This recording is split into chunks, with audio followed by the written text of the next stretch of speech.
بسم اللہ الرحمن الرحیم۔ السلام علیکم دوستو، دنیا بھر کی خبروں میں آج آپ سنیں گے، لیکن اس سے پہلے اگر ہو سکے تو لائک اور سبسکرائب کا بٹن ضرور دبا لیں۔ شکریہ۔ پاکستان تحریک انصاف کے چیئرمین بیرسٹر گوہر نے وزیر اعلیٰ امین گنڈاپور کے بیان کی وضاحت کرتے ہوئے کہا ہے کہ انہوں نے روٹین کی بات کہی تھی، جس کا مطلب تھا کہ 90 دن میں کچھ نہ کچھ ہو جائے گا، آر ہوگا یا پار۔ عمران خان کی کال پر تحریک کا آغاز ہو چکا ہے اور اس کا عروج 5 اگست کو ہی ہوگا۔ بیرسٹر گوہر خان کا کہنا تھا کہ علی امین گنڈاپور خان صاحب کے کھلاڑی ہیں اور ان کے کہنے پر ہی پارٹی امور کے ساتھ ساتھ حکومتی امور بھی چلا رہے ہیں۔ بیرسٹر گوہر خان کا کہنا تھا کہ پارٹی میں کوئی اختلاف نہیں، میری عالیہ حمزہ اور شیخ وقاص اکرم سے بات ہوئی ہے، ان کا کہنا ہے کہ جو بھی بات ہے وہ پارٹی کے اندر ہی ہونی چاہیے۔ دوستو، اگر جو بھی بات ہے پارٹی کے اندر ہی ہونی چاہیے تو پھر عالیہ حمزہ میڈیا کو بیانات کیوں دے رہی ہیں؟ بیرسٹر گوہر خان کا کہنا تھا کہ پاکستان تحریک انصاف اپنے فیصلے خود کرتی ہے، کسی سے ڈکٹیشن نہیں لیتی۔ بعض لوگوں کو علی امین برداشت کر رہے ہیں جو ان کو پسند نہیں کرتے۔ پارٹیاں پسند ناپسند پر نہیں چلتی، ہم دوسری پارٹیوں کو ڈکٹیٹ نہیں کرتے۔ ان کا کہنا تھا کہ پاکستان تحریک انصاف کوئی گوریلا فورس تو ہے نہیں کہ ہم آئیں اور کہہ دیں کہ چیزوں کو توڑ دیں، ایسا نہیں ہوتا۔ ہم آ کر حملہ آور ہو جائیں گے، ایسا نہیں ہوتا۔ اگر ملک کی سب سے بڑی سیاسی جماعت کے لوگوں کو تنہا کریں گے، خان صاحب کو اندر رکھیں گے اور پھر کہیں کہ برداشت کرو، حالات ٹھیک ہو جائیں گے، اس کے پیچھے جو بھی لوگ ہیں ان کو سوچنے کی ضرورت ہے۔ دوستو، پاکستان تحریک انصاف کے چیئرمین بیرسٹر گوہر خان کا کہنا ہے کہ پاکستان تحریک انصاف کے جو بھی معاملات ہیں وہ پارٹی کے اندر ہی ہونے چاہیے، لیکن پاکستان تحریک انصاف کی 5 اگست کو احتجاج کی کال پر مرکزی اور پنجاب قیادت میں اختلافات سامنے آئے ہیں۔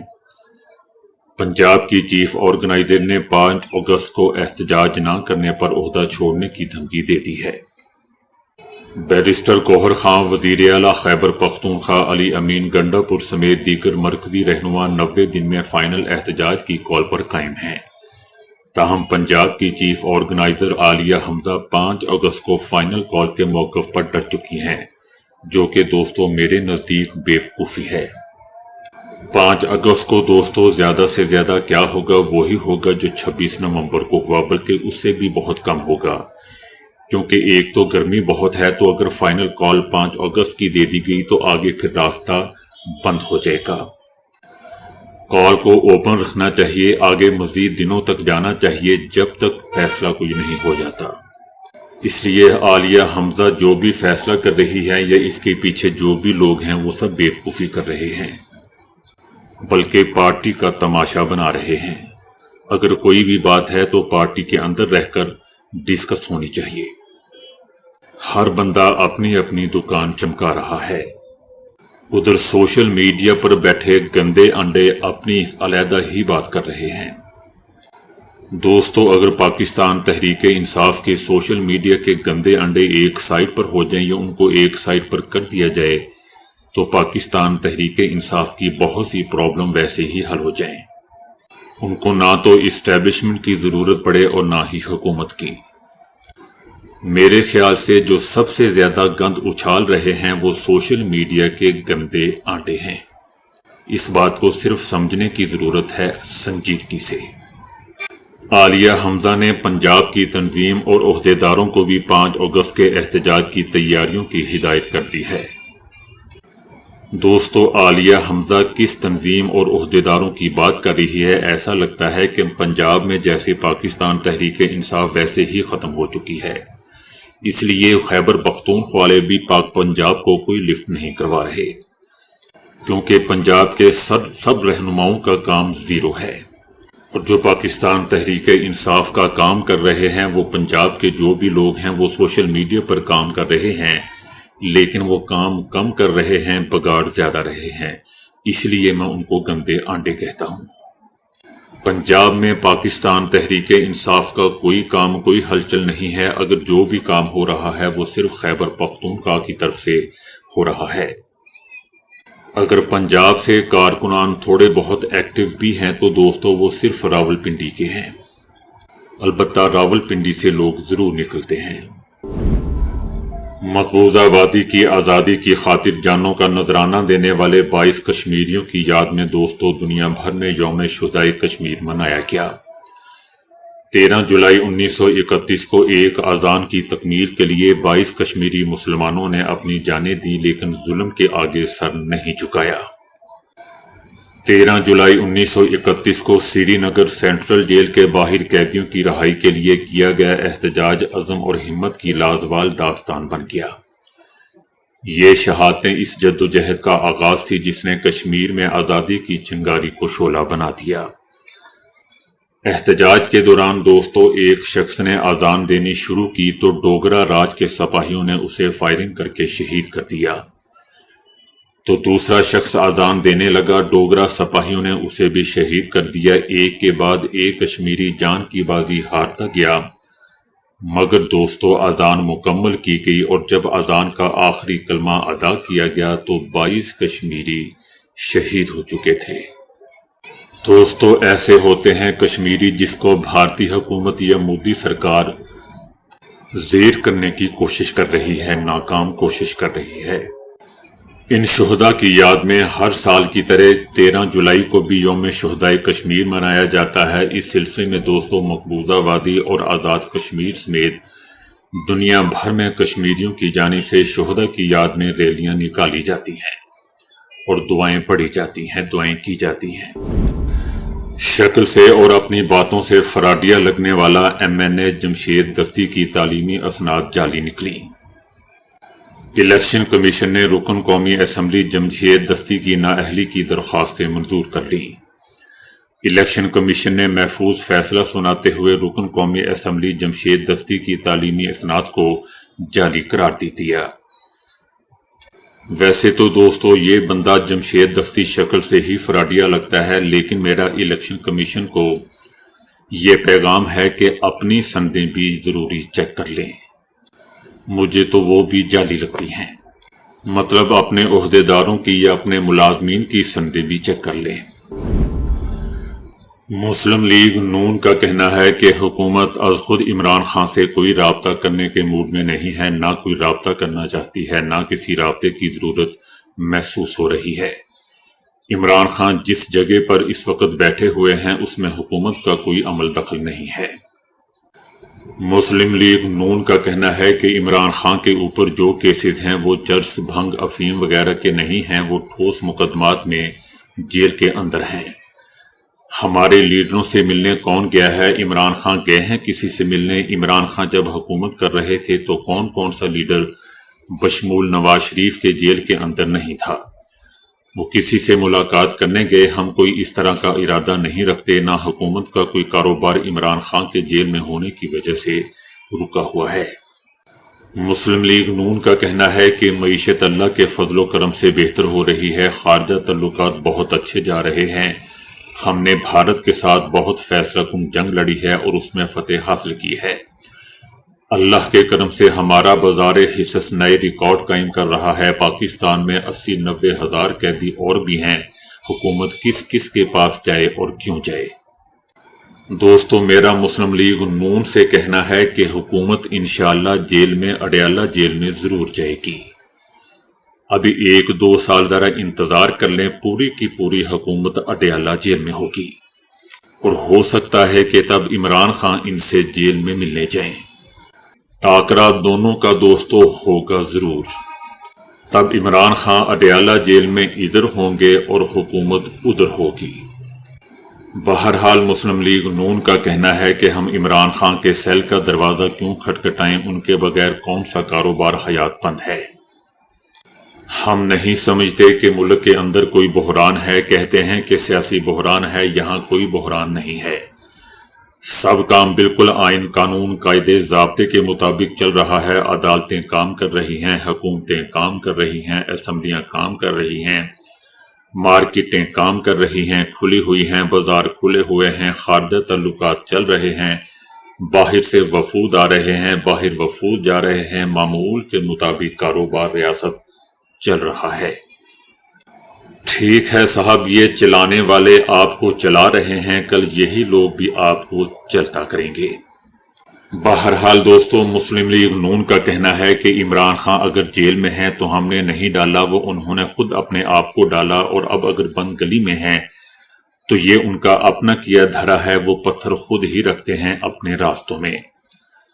دوستو، میں اس بات پہ 100% ایگری ہوں کہ وہ پتھر خود ہی رکھتے ہیں اپنے راستوں میں، لیکن وہ نہیں رکھ لے بلکہ اس کی پارٹی رکھ رہی ہے، کیونکہ جب بھی عمران خان کے حق میں کچھ اچھا ہونے لگتا ہے تو ان کے سوشل میڈیا کی ٹیم، بلکہ ٹیم نہیں گندے آنڈے، کچھ نہ کچھ گڑبڑ کر دیتے ہیں اور بات پھر وہیں کی وہیں رک جاتی ہے۔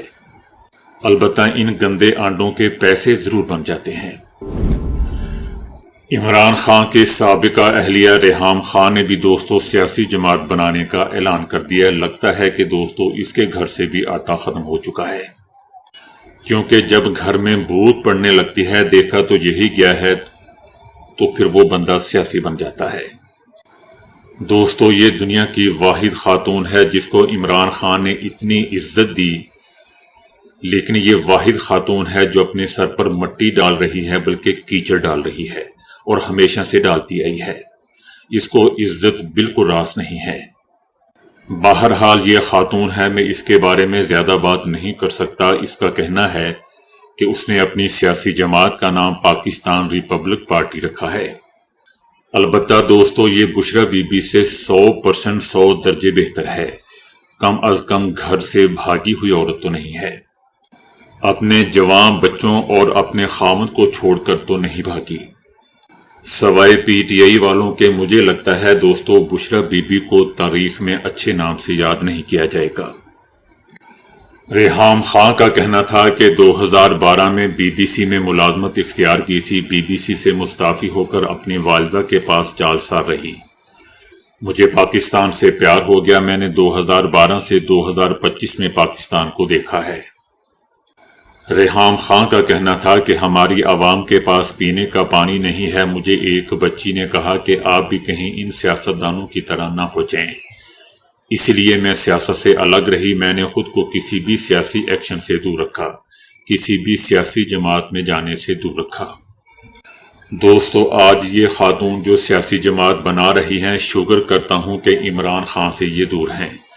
اگر عمران خان کے نزدیک ہوتی تو اب عمران خان اوپر ہوتے، خدا نہ خواستہ تو یہ جماعت پر قبضہ کر کے بیٹھی ہوئی ہوتی۔ ریحام خان کا کہنا تھا کہ آج ایسی تحریک کے ساتھ قدم اٹھا رہی ہوں جس میں پارلیمنٹ کے چہرے بدل کر دکھاؤں گی۔ اسمبلیوں میں آج کل 5 خاندان بیٹھے ہوئے ہیں۔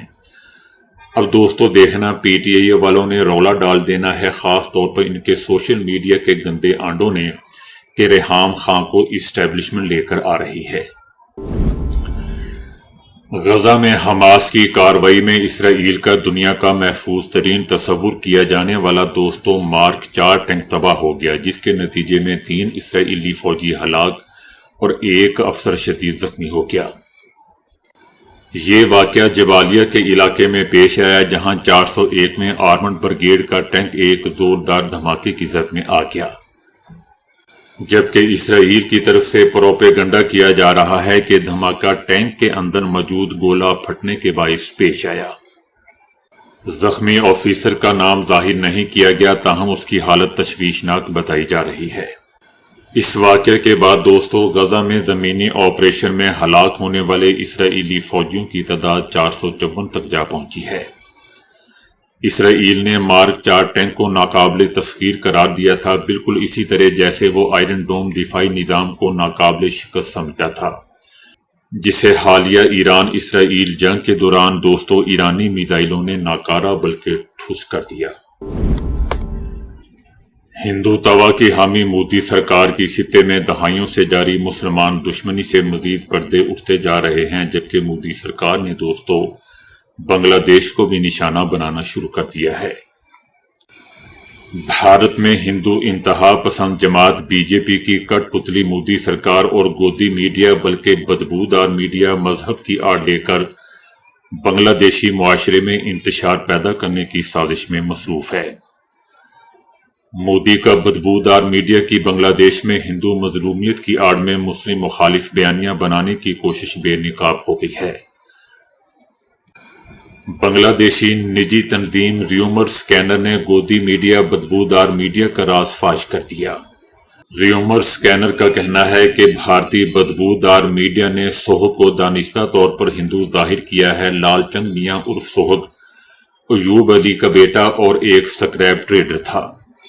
بھارتی بدبودار میڈیا نے اسے ہندو ظاہر کرنے کی کوشش کی جبکہ سوہگ دراصل مسلمان تھا۔ عوام کو گمراہ کرنے کی غرض سے بھارتی میڈیا نے جان بوجھ کر سوہگ کا مکمل نام یا اس کے والد کا نام ظاہر نہیں کیا۔ سوہگ کو 9 جولائی کو ڈھاکہ میں مار دیا گیا تھا۔ مودی کی بنگلہ دیش میں مذہبی بنیادوں پر دراڑیں ڈال کر مداخلت کا جواز پیدا کرنے کی سازش بے نقاب ہو چکی ہے۔ گودی میڈیا بدبودار میڈیا کی جانب سے واقعے کو مذہبی تاثر دینے کے لیے سوہگ کو دانستہ طور پر ہندو ظاہر کیا گیا۔ پاکستان میں فتنۃ الخوارج اور فتنۃ الہندوستان کے ذریعے تخریب کاری پھیلانے کے بعد اب بنگلہ دیش مودی سرکار کے نشانے پر ہے۔ پہلے دوستو، مودی سرکار نے پاکستان سے الٹے ہاتھ کا تھپڑ کھایا تھا، اب بنگلہ دیش سے سیدھے ہاتھ کا کھائے گا۔ ایران نے دوستو ایک بار پھر واضح کر دیا ہے کہ اگر امریکہ نے جوہری مذاکرات کو یورینیم افزودگی کے خاتمے سے مشروط کیا تو ایران ایسے کسی مذاکراتی عمل کا حصہ نہیں بنے گا۔ ایران کا کہنا ہے کہ اگر مذاکرات کی شرط افزودگی روکنا ہے تو ایسے مذاکرات ممکن ہی نہیں ہے، اپنے اپنے گھروں میں بیٹھیں۔ یہ بیان دوستو ایسے وقت میں سامنے آیا ہے جب حالیہ اسرائیلی حملوں اور 12 روزہ شدید کشیدگی کے بعد ایران اور امریکہ کے درمیان دوبارہ مذاکرات کی امیدیں پیدا ہو رہی تھیں۔ تاہم ایران نے اپنے جوہری پروگرام میں پرامن مقاصد کے لیے افزودگی کا حق ترک کرنے سے صاف انکار کر دیا ہے۔